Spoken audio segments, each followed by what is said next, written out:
The wall clock above the scrub sink read 11:47 p.m. The second hand stuttered, then caught up. Fluorescent light hummed. Water ran cold over Evelyn Cole's fingers and pooled at her knuckles, tracing the shallow ridge of an old callus along her thumb. Somewhere behind the swinging doors, a monitor kept time with a thin, patient beep. St. Gabriel Regional Trauma Center was never quiet, not even at this hour. Names scrolled across the intake board, green letters blinking ETA tags strobing like restless eyes. Evie pulled her mask up, checked the ties twice, and kept to the edge of the room where shadows lived, and first years learned to stay out of the way. Cole. The voice was clipped salt on glass. Dr. Harrison Locke stood in the threshold of Trauma 1 with his coat buttoned and his posture perfectly straight. He was the kind of man who ironed a shirt that had not yet wrinkled. His gaze traveled from Evie's face to her hands, to the scuffed toe of her shoe, cataloging and discarding. Yes, sir. You observe. Touch nothing unless I tell you. Clear. Clear. He turned and the room pivoted with him. 3 nurses lined a cart metal tray stacked with shiny instruments that smelled faintly like coins. A 4th nurse checked monitor leads with a fast-practiced hand. The air carried antiseptic and the thin bite of adrenaline the way a storm announces itself before the first drop lands. The doors sighed, and the paramedics arrived with a pale young man whose shirt was cut down the middle, pressure dressings already soaked through. The gurney jolted against the rails, and the young man groaned from a place far below language. The paramedic talked fast. Male, mid-20s, single GSW, right lower quadrant, exit posterior. Pressure is 90/60 dropping. Heart, 130. Let's open, Locke said without looking at anyone. He snapped his gloves on every movement, unhurried in a way that made everyone else hurry. Scalpel. The belly opened. Dark blood welled at once thick and warm, and the suction sang as it caught the pool and carried it away in a steady stream. Retractors pulled skin and muscle apart. The light concentrated into a circle, a small sun on wet terrain. Evie anchored herself just outside the sterile field hands behind her back, eyes moving in a clean pattern. Quadrants within quadrants, sources and shadows. She watched Locke's hands, confident, methodical. His angle on the liver gave him 3 bleeders to control. She could see a 4th that hid behind the posterior edge, 2 finger breaths from his clamp. From where he stood, the reflection off the pooled blood would make it seem like nothing was there. Pressure's 85/55, said anesthesia. The monitor's tone slid a quarter step lower and seemed to take the temperature in the room down with it. Evie took 1 step in. Doctor, if you retract slightly and shift the liver medially, there is a posterior bleeder near the edge. Locke did not look up. You observe Dr. Cole? Yes. She settled back. The suction cleared the field, filled again, clearing and filling like breath. Evie watched the shallow pulse of the vessel she could see and felt it echo in the pad of her thumb where the callus lived. She could measure time that way, the way a musician holds tempo without counting. 80/50, anesthesia said. Locke repositioned. The tip of his instrument flashed and then paused. His clamp found purchase where there had been only shadow. The bleeding slowed to a stubborn ooze, then held. Pressure edged back up. 82/53. He closed in silence. Nurses moved like tides in and out, wiping, counting, handing, taking. Metal clicked. Tape whispered. When the gurney rolled away, the floor showed a constellation of red dots that led toward the door and then vanished. Locke stripped his gloves one hand, then the other, and gave Evie the kind of look that felt like a weight before it felt like a gaze. You were right, he said.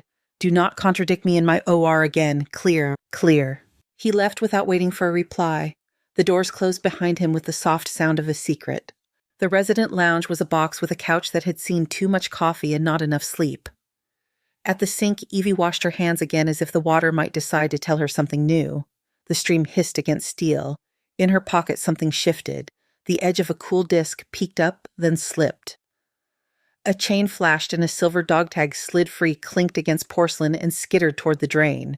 Her hand shot out and caught it before it fell. The metal bit cold into her palm. Words on it had been rubbed down by time and habit. She tucked it back into breath steady, then turned off the tap. You always scrub like you are about to cut, said a voice by the door. Dr. Maya Shaw leaned on the frame with a paper cup pinched between 2 fingers. She was a 3rd year with sleeves rolled and eyes that missed very little. The corners of her mouth carried something like a smile, but not quite. I like clean hands, Evie said. Maya stepped in and handed over the cup. Coffee. You will need it. Also, you do not stand like a 1st year. You scan a room before your feet stop moving. Evie sipped. It was hot and thin and perfect. I watch anatomy videos. Helps me see angles. Videos do not teach where a vessel hides in light glare. Maya's eyes went to Evie's pockets as if she had felt the tremor of the dog tag from across the room. You called that posterior bleeder without flinching. Lucky angle, Evie said. She set the cup down. I should check post-ops. The hallway felt narrower than before. Wheels hit the grooves in the linoleum, and the sound traveled ahead like a small scratch. 2 second-years walked past, voices pitched low, thinking low would hide them. She told Locke where the bleed was. He was furious. The other one said, maybe she studies a lot. They laughed a brief, brittle sound. Evie kept walking. On the glass wall of the conference room, she caught her reflection in double. The coat made her small. The fluorescent lights made the hollows under her eyes deeper. In the mirror, she looked like a person trying to be smaller than her hands knew how to be. Locke waited near the corner where the corridor narrowed. He stood with both hands in his pockets as if nothing in the world could touch him that he did not allow. He looked past her first, then at her, then through her. You have been here 6 weeks, he said. Yes. Your notes are adequate. Your bedside manner is acceptable. Your skill level does not match a first year. Evie kept her face relaxed. I work hard. This is not about work. It is about the way your muscles decide before your mind does. His voice dropped so only the tile could hear the echo. Where did you train? University of Washington. 2 years as ER nurse. The words were the same words she had used before, smooth from repetition. That is what your file says. He took 1 small step closer. The air cooled 1/2 degree. I know what muscle memory looks like. If you are hiding something that endangers my patients, I will find it. I understand. They stood there the way 2 chess pieces stand over an empty board, aware that the rules are old and that someone always sets the clock. He waited for something that did not come. He left again without another word. Evie returned to the sink that knew more about her than anyone in the building. She opened the tap and let the water numb her fingers until they went from red to pink to the color of the gloves she wore. She flexed each finger, steady. A monitor somewhere changed pitch and then corrected. The room seemed to breathe with it. The overhead speakers popped. A voice pushed into the air, brisk and without panic. Trauma alert. Scaffold collapse at a warehouse off Federal Boulevard. Multiple incoming. ETA 4 minutes. The water ran for 1 beat more and then she shut it off. The clock above the sink still read 11:47 p.m., or maybe it had made a full circle and come back to the same place. Evie dried her hands. The paper towel rasped against her skin and left faint lint on her fingers. She put the dog tag deeper into her pocket so it could not slip again. She looked once at the intake board as names began to populate one after another like stones breaking the surface of a river. She moved toward the doors.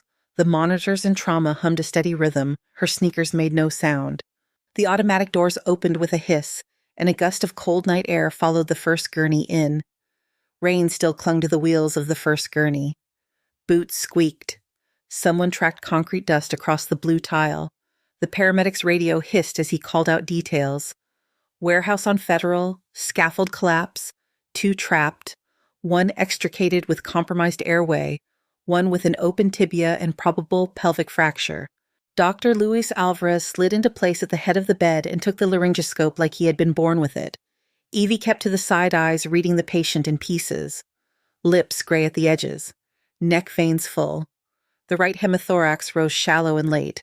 When the bag valve squeezed the chest, pushed back like a stuck door. Breath sounds left diminished. Right nearly absent, Evie said to the nurse on her left. Ruth Delgado badge clipped to a scrub top flecked with dried iodine pressed a stethoscope to the chest. She listened, then looked up. Her brows knit. I can barely hear the right.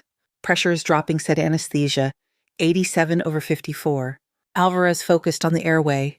The tube slid in clean. Capnography spiked. Oxygen saturation climbed a breath, then stalled at 84. The monitor dropped its tone in a way that made the room hold its inhale. Jonah Park hurried in, still tugging at his gloves. What do we have here? Tension pneumo on the right, Evie said quietly. I will assess in a second. He reached for a stethoscope with one hand and a chart with the other.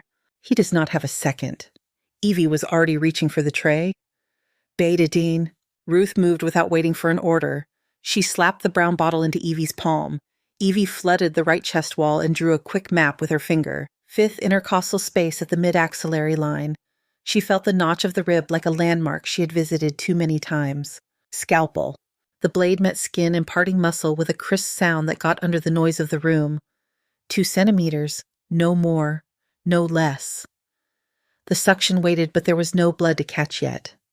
Only the resistance of tissue that would give if asked the right way. Kelly clamp. She pushed the tip through the intercostal space eyes on the patient, not the clamp. There was a pop that everyone in the circle heard. Air rushed out, warm and stale and loud enough to make the monitor answer with a higher tone. The chest softened under her hand. 90-degree turn, tube, 32 French. Ruth's hands shook a little. She had it ready anyway. Evie advanced the tube along the path she had opened, posterior and superior until the feel changed, and she knew she was where she needed to be. She connected the tubing to suction. The canister filled with air and a thin froth. The right chest moved with the left for the first time since the gurney rolled in. Sat up to 91, said anesthesia, pressure stabilizing, 89/56. Evie took a breath that felt like the first one she had taken all night. The tube needed to be secured. She asked for a needle driver and silk. Her hands settled into a rhythm she did not have to look at to follow. Interrupted horizontal mattress, 3 stitches. Even spacing that would hold against a violent cough or a stumble in the hallway. Ruth checked her watch without thinking about why. Later, she would say it out loud because the number insisted on living in the air. 41 seconds from decision to tube, she said softly, mostly to herself. Jonah stared at the tube, then at Evie's knots. How did you tie that so fast? Evie handed off the needle driver and stepped back. Training. Alvarez checked breath sounds again and nodded. Good catch. Next time you call out first, then act. He glanced at Jonah, then back to Evie. Chain of command matters, even when you are right. Yes, doctor. The second gurney arrived with a man who smelled like concrete dust and blood. White bone showed at his shin where skin should have been. A paramedic listed vitals. Pressure 95/60, heart 115, pelvis unstable on compression. Evie wrapped the leg with a pressure dressing while Ruth packed gauze around a bleeding edge that refused to listen. Maya appeared at the foot of the bed and took over the pelvic binder with the kind of efficiency that made the paramedics fall back in relief. In the lull that was not a lull, Ruth looked at Evie's sutures again. My brother was a corpsman, she said, not quite looking at Evie. He tied knots like that in Kandahar. Evie cleaned her hands with a wipe. The alcohol stung. I learned from an old video, she said. Ruth tipped her head as if she had heard the shape of the lie, not the word. Maybe so. They moved the first patient to radiology. The second headed to ortho. Evie rewound the tubing, wiped down the stand, and put the lid on a half-empty tray. She liked the small order of it, the way one thing would fit inside another until the clutter thinned. Maya drifted into the space beside her like a shadow that had decided to speak. 41 seconds, she said. I counted after Ruth said it. Even if she rounded, that was faster than most attendings on their best day. Evie kept her eyes on the tray. He needed it. You found a line the rest of us would have had to search for. That is not video training. Maya waited for a response that did not come. She took a slow sip of coffee that had gone cold. Locke will ask again. He already did. What did you tell him? That I work hard. Maya's mouth tilted. Not a smile, not a smile. You know that is not what he means. Be careful. He will protect patients first. If he thinks you are a variable he cannot model, he will remove you. Evie rinsed her gloves and dropped them into the bin. I understand. The hallway carried voices like a vent carries heat. 2 second years outside the medroom forgot the first rule of gossip in a building with too many ears. She placed a chest tube like she was tying her shoes. The other answered Locke is going to eat her alive if she keeps freelancing. Evie stepped past without looking their way. The scrub sink waited like a calm surface. She opened the tap and let the water go cold again. It beat at the knuckles where the callus lived. The sound at the edges of her hearing smoothed into the steady monitor tone that meant stable for now. Behind her soft steps, the air shifted before the reflection formed on the steel. Dr. Harrison Locke stood where her eyes would find him if she raised her head. His coat hung straight. His tie had not shifted an inch since the start of the shift. He did not look at the water. He looked at the leftover gravity in the room. I saw your sutures, he said. Evie closed the tap. They will hold. They are not standard. He did not smile when he said it. He did not frown. Where did you learn that pattern? In a workshop. Fast closure techniques. Workshops do not put that spacing in your hand. His voice softened in a way that did not make it less hard. What you did might have saved a life. Do not confuse that with permission to move outside your lane. She met his eyes. They were clean and dark like new asphalt after rain. Understood. He studied her for one count past polite. He looked down the hall as if he could see through walls. Then he took out his phone. He stepped away as he spoke into it with the kind of quiet that carried farther than a shout. She could not hear the words. She did not need to. Alvarez leaned in from the doorway of Trauma 2. Cole. Good work. Next time, say it to the room before your hands move. We do this as a team. Yes, doctor. He left as quickly as he came. Maya stayed. She watched Evie for a moment. Then she reached out and touched the edge of Evie's sleeve light as a tap on a metronome. You have a tell, she said. When you are about to act, you stop blinking. Evie found a smile that did not travel far. I will work on that. Do not, Maya said. Just make sure the right person hears you when you act. The overhead speakers cracked and took the room with them. The voice from dispatch had dropped the extra air. Mass casualty incident. Multi-vehicle collision on I-70 during hail. 9 patients incoming, 3 critical, all available surgical staff to trauma. A hush moved through the corridor and then broke. Shoes started again, carts clicked, gloves snapped. Evie slid her hands into a fresh pair and felt the powder stick to her skin before the nitrile warmed. The clock above the sink said a time she had already seen and would see again. She tucked her hand into her coat pocket for a heartbeat and touched cool metal. The dog tag sat quiet against her palm. Back in the bay, the lights looked brighter. The air smelled like rain that had come inside. Ruth rolled a crash cart into place. Maya tied her hair higher. Locke stood in the center and began to assign teams. Evie moved to the edge where the rhythm was easiest to hear. The first siren reached them as a thin line and then became a body as the doors opened. The doors parted and cold night air rode in with the first siren. Hail clung to jackets. The gurney wheels left a wet track that turned the floor into a map of small rivers. Dr. Harrison Locke stood at the pivot, voice steady and precise. He pointed and people became teams. 3 critical, he said. Team 1 with Maya take Bay 1. Team 2 with Alvarez Bay. 2. Park, if you are not scrubbed into ortho by now, you will be in Bay 4. Cole, you are with Alvarez. Assist. Yes, sir. Evie moved to Bay 2. A woman lay there, early 40s, abdomen taut and tender skin waxy under the light. Dr. Luis Alvarez read the belly the way a mechanic reads an engine. Probable liver lack, he said. Vitals are soft. We need a second line. Cole, give me a 16 gauge. Evie placed it fast. Blood hit the bag and warmed the line. She secured the tape and then felt the pull in the air that meant another gurney had entered the room. The sound of the wheels was heavier, the breath inside it wrong.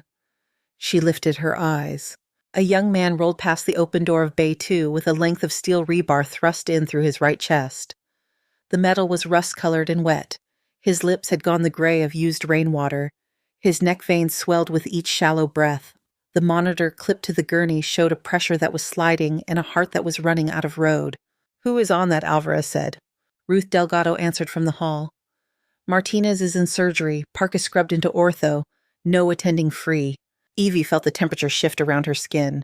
The woman in Bay 2 groaned, but her pressure held a thin line. The man on the gurney would not hold anything for more than a handful of minutes. The decisions stacked themselves like instruments on a tray. Cole Alvarez said, "We move this patient to the OR now." Evie looked at the woman's vitals and then at the man's chest as he passed the threshold to Bay 3. The rebar had entered low and tracked back toward the heart. The pattern told a story even before imaging could. Tamponade. Maybe. Probably. Almost certainly. Dr. Evie set her voice even. He is losing the window. Your patient is here, Alvarez said. I will get him back into 1, she said. She stepped out of Bay 2.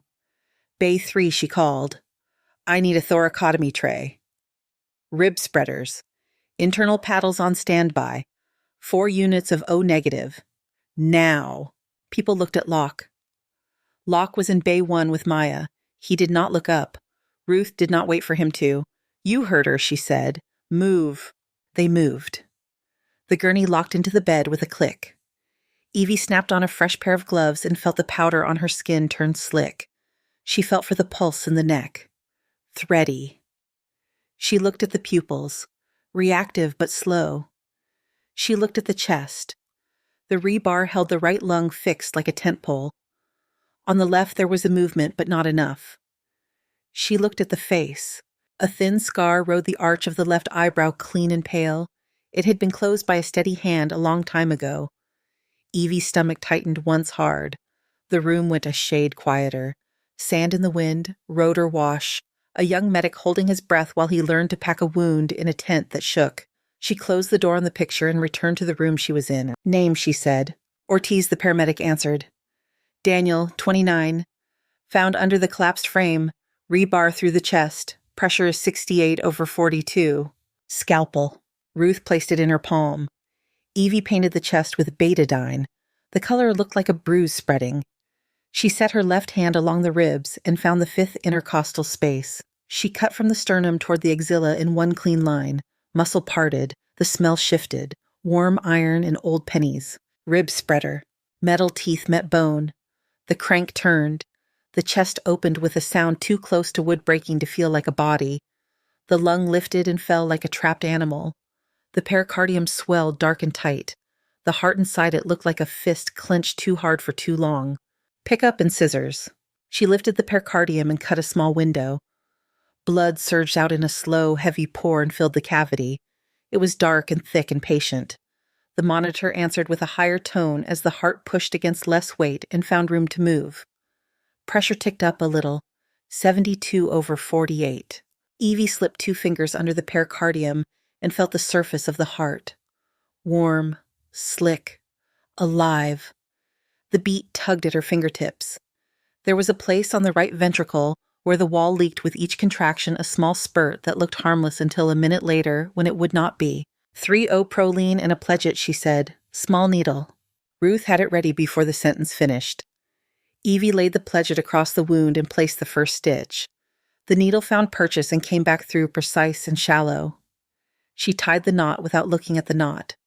Her eyes stayed on the pulse under her fingers. Second stitch, third. The leak slowed and then held. The beat steadied against her skin. "Pressure is 84/50, anesthesia," said a little reverent around the edges.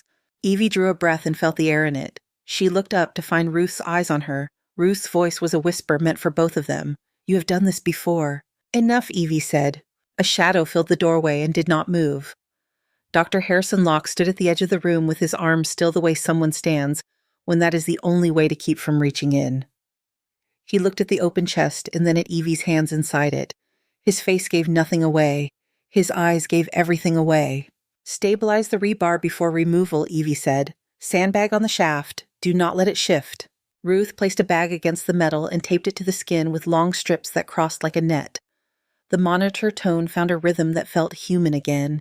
A sound came from the bed that was not a monitor or a tray or a breath. It was a voice thin and dry. The patient had opened his eyes to a narrow slit.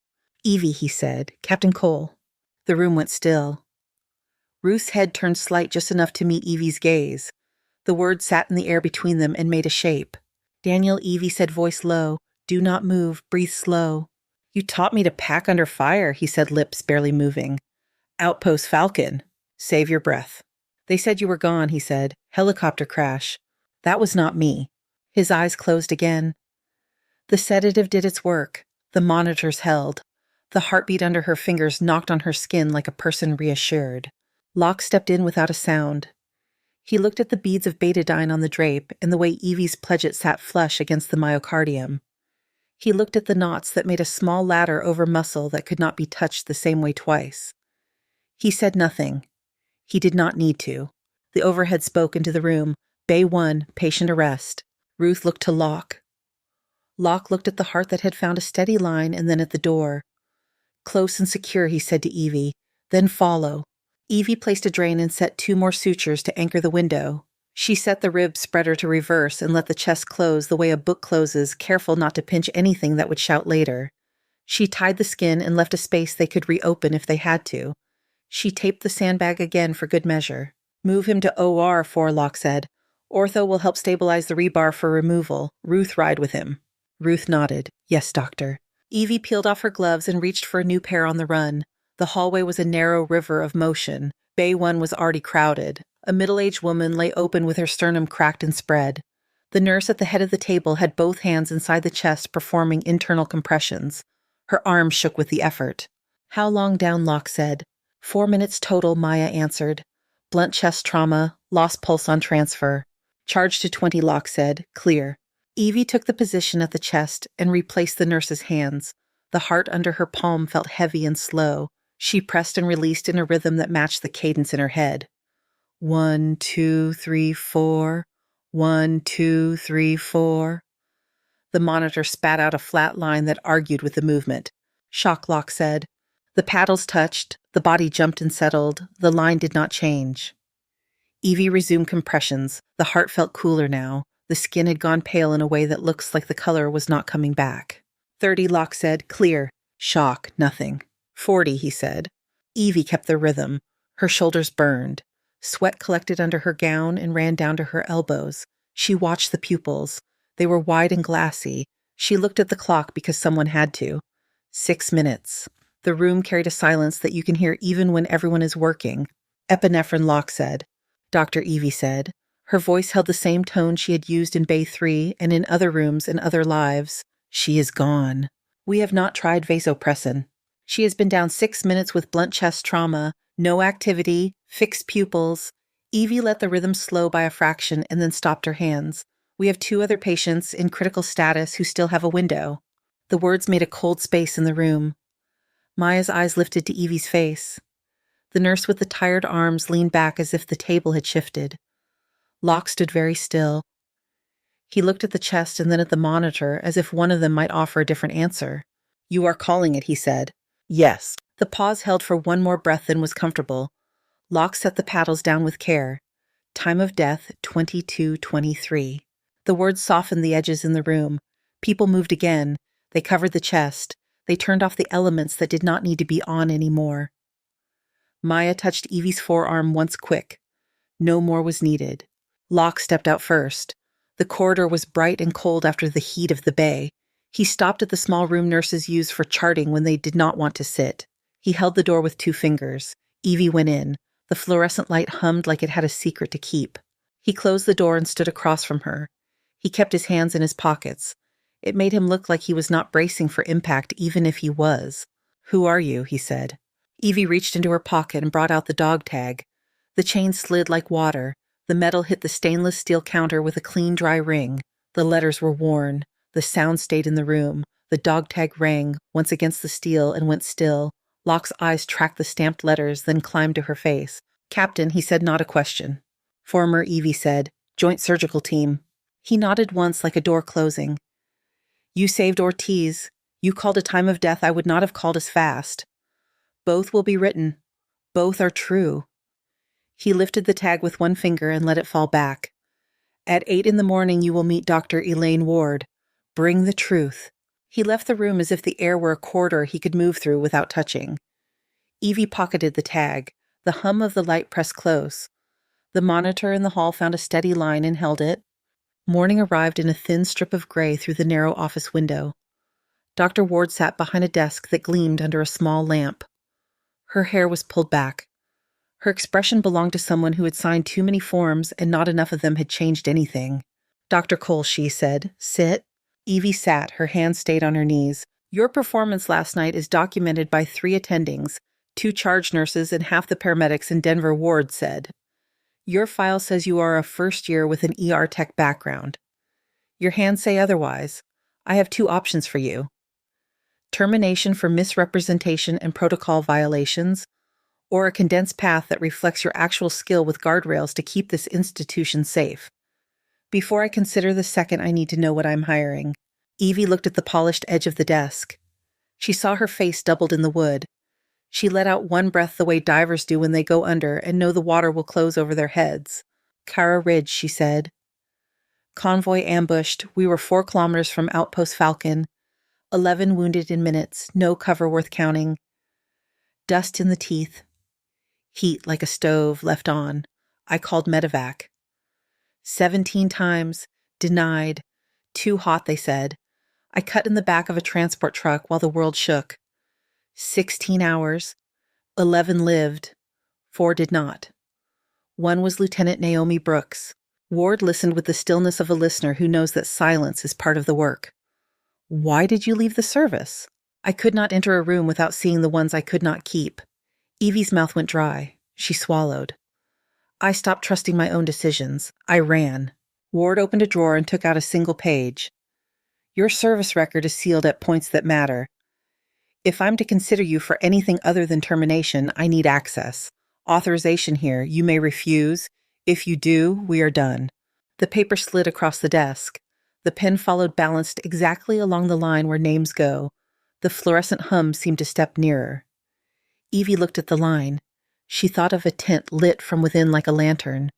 She thought of Naomi's hand on her shoulder the day before Cara Ridge, when the radio was quiet and the sun had not burned through. She signed. Ward took the page.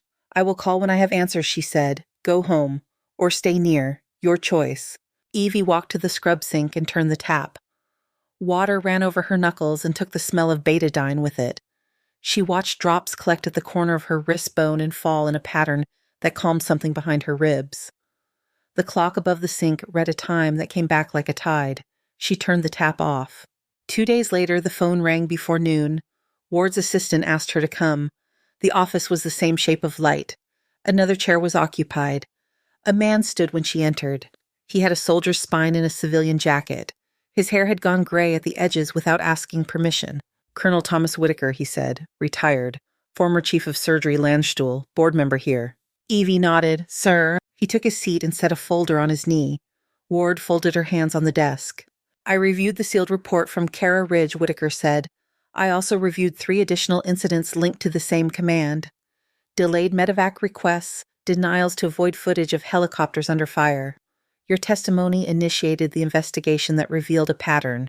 The delay that cost Lieutenant Brooks her life was not a battlefield decision. It was optics. Evie felt heat like embarrassment and cold like relief move through her at the same time. She had to look down to find the floor. You could not have saved her, Whitaker said, quiet. Not with that delay. The board that reviewed your actions agreed on that point without dissent. The room made a small space around the words. Evie stared at her hands and watched a tremor ripple and stop. She could not feel her jaw for a moment, and then she could again. Ward slid a document across. Here's the offer if you want it. Accelerated pathway. 12 months competency-based, not time-based. You teach trauma integration in the sim lab. You submit to monthly psychological evaluation. You step out when you are compromised. If you lie to me again, we are done. Do you understand the terms? Yes, Evie said. Do you accept? Evie saw the chest wall lift and fall under her hands in Bay 3. She heard the words time of death and remembered who had said them and why. She pictured the faces of nurses who had stood straighter after a shift because someone showed them how to move faster without breaking. She placed her palm on the page like a promise and signed. She left the office into a corridor that smelled like coffee and hand sanitizer. The cafeteria was full, trays clattered, conversations overlapped and made a kind of urban birdsong. Evie stood near the coffee urn, spun the handle, watched the dark stream fill the paper cup. The room quieted at the edge, and then the quiet rolled inward. A man in a wheelchair came through the doorway with a brace on his right leg and the careful energy of someone who had decided to take each foot of distance as a small victory. A woman pushed a stroller behind him. The baby slept with her mouth open the way babies do when the world is safe for a moment. Daniel Ortiz found her in the crowd without looking. His face opened with a look a person earns the first time he breathes without pain. He rolled until the front wheels touched her shoes. Dr. Cole, he said, it is good to see you in daylight. Daniel, she said, you should be resting. Physical therapy signed the slip. He tapped the knee of his brace with 2 fingers. This is my wife, Anna. This is Sophia. Evie leaned in. The baby's breath smelled like milk. A small fist opened and closed as if catching a dream. Evie pulled back and met Daniel's eyes. They were clear. His skin had color again. What you did, he said, voice steady. In Helmand and here, I cannot repay. I can only name it. He raised his hand slowly to his temple. It took work. The salute was crisp anyway. A nurse from ICU stood up at a table near the window and returned it. A paramedic by the door did the same. The security guard at the corner. 2 orderlies. Ruth, who had walked in for a coffee, lifted her hand too. The room held that angle for a handful of breaths. Evie felt the back of her neck warm and her eyes sting the way they do when a muscle has been used too long and then relieved. She raised her hand and answered. The chain in her pocket tapped against her leg. The moment loosened. The hum returned. Voices returned. Daniel lowered his hand. Thank you, he said. Evie nodded. Words would not have fit right. Ruth stepped to her side and bumped her shoulder with the softest part of her hand. You planning to keep that dog tag in your pocket forever? Not forever, good, Ruth said. The sim lab doors were open when Evie passed. She looked in without stopping. Mannequins lay on tables under bright lights. A staffer arranged tubing on a cart. The room carried the neutral smell of plastic and bleach. She pictured a circle of residents standing shoulder to shoulder while a second hand chased their breath. She pictured a timer on the tray and a number that meant the difference between late and in time. The page came over the speakers again with the old familiar pop before the voice. Trauma alert, industrial explosion in Commerce City, multiple incoming, ETA 3 minutes. Cart started moving. Voices sharpened. Evie poured the rest of her coffee down the sink and set the cup in the trash. She took the dog tag from her pocket. The metal was cool against her skin. She slipped it into the bottom drawer of the sim lab desk and closed the drawer without noise. In the trauma bay, lights blinked on. The board filled. Locke stood in the middle and lifted his chin at her. His eyes asked and answered in the same second. Evie pulled on a fresh gown. The powder on the gloves caught at her skin and then warmed. The monitor tones lined up like a metronome. She took her place at the edge of the field where she could see the whole room and the piece of it in front of her. The doors parted. Night air moved in. The first gurney crossed the threshold. Morning light came in clean through the glass of the simulation lab. The room hummed like a quiet machine. Plastic torsos lay under sheets. A cart of tubing and clamps sat ready. A timer waited on a tray, face turned up like a small coin. Evie Cole pulled on gloves and looked at the circle of residents gathered around the table. 16 of them. The air smelled like new nitrile and bleach. She set the timer beside the mannequin's right chest and spoke without raising her voice. We are aiming for 41 seconds from decision to tube. Fast enough to beat the clock, precise enough to be worth it. She placed her fingers along the ribs, found the fifth space, and nodded to Ruth Delgado, who held the bottle of betadine. Prep. They moved like a team that had practiced until the moves no longer looked like practice. The blade kissed plastic and the sound still felt sharp. Clamp pop rush of air from the tank that mimicked a collapsed lung. The tube slid in and the line filled with bubbles. Evie tied sutures with even spacing. The timer blinked at 42. She clicked it off and did not smile. Good, she said. Again. By the third rep, a left-handed resident named Kim reached the target clean. Evie stepped back and let the group lean in around her. She watched their faces and not their hands. She could see when a mind was about to go blank and when a mind had already made the cut before the fingers moved. Afterward, the lab loosened into chatter. Maya Shaw leaned on the edge of the table and shook her head in that way that meant she was pleased and would not say it out loud. Dashboard updated last night, Maya said. Mortality and high acuity trauma has been trending down since winter. Ward grinned at a spreadsheet. It was unsettling. Evie set the needle driver down and let the silence do the rest. Ruth wiped the tray and then touched the timer with the back of her knuckle. 41 is a mean little number, Ruth said. I did not know a number could feel cocky. Evie peeled off her gloves. It reminds us we are not as fast as we think. Speak for yourself, Maya said. She was smiling by then. Ward wants a write-up for the state registry, integrating field techniques and damage control principles. She used the word replicate, and I did not laugh. The lab phone rang. Evie picked it up and listened. She nodded once and hung up. Department of Defense, she said to Maya and Ruth. Consult request. Update to medic curriculum. They want to sit in on the next lab. Maya lifted an eyebrow. You going to make them wait with the students or give them front row? Same row, Evie said. The cafeteria smelled like coffee and cinnamon rolls by 10. The board on the wall credited a bakery in Aurora. Evie took a seat near the window with a stack of charts and a cup that steamed. On the far side of the room, a group of paramedics compared bruises from last night's industrial explosion as if they were comparing weather. Their laughter carried a stale warmth that made the room feel safe. Dr. Luis Alvarez dropped into the chair across from her with a groan. He placed a folder between them like a truce. Your program, he said. It is making my residents cocky. They are allowed to be confident if they can back it up. They are backing it up, he said. He rubbed his eyes with thumb and forefinger. I saw a second-year call a posterior bleeder by reflection alone. I told him to slow down, and he argued with me. He was right. You told him. I told him he was still supposed to say it to the room before moving. Alvarez looked at the window. Locke says I'm getting soft. I think Locke is getting human. Evie sipped coffee. It had gone a little bitter, and she liked it that way. Her phone buzzed on the tray. A photo filled the screen. Daniel Ortiz had sent it without a caption at first, and then the words followed. The image showed a toddler with dark hair taking a lurching step between a couch and a woman's knees. A hand just off frame was ready to catch. She read the line that came under it. She is walking, because you did not stop. Evie let the screen go dark under her thumb.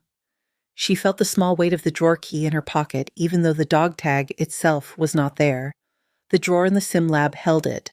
The chain slept under a stack of laminated checklists. It was the right place for it.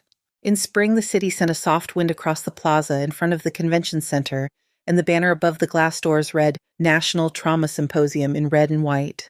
Inside, the air had the dry chill of hotel AC and too many conversations. Evie stood behind a podium that had been adjusted down a fraction for her height. The slide behind her showed a simple chart with a line bending in the direction people wanted. Refusing to give up, she said, combat surgical principles in civilian emergency departments, damage control, triage that shifts with the room, how to move at speed without burning precision. She showed clips from simulation. She showed a suture pattern that would hold even when a patient coughed hard against a tube. She kept the language clean and let the work be the part that filled the room. The applause at the end was a steady wall of sound that did not feel like an answer, just a fact. People lined up with questions. Some asked about kits. Some about staffing.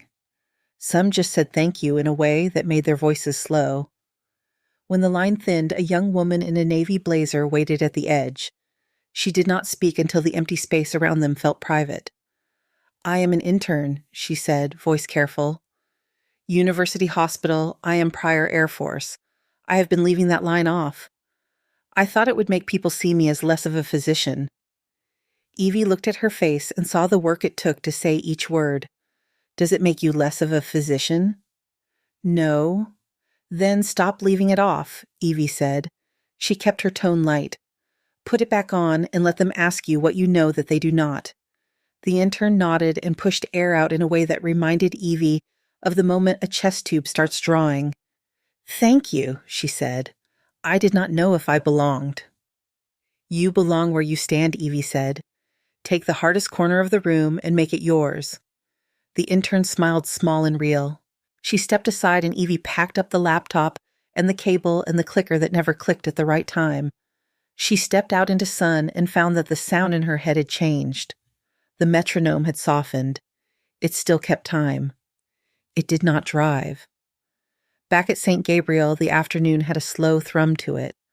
The hallway smelled like citrus cleaner and starch from laundered gowns.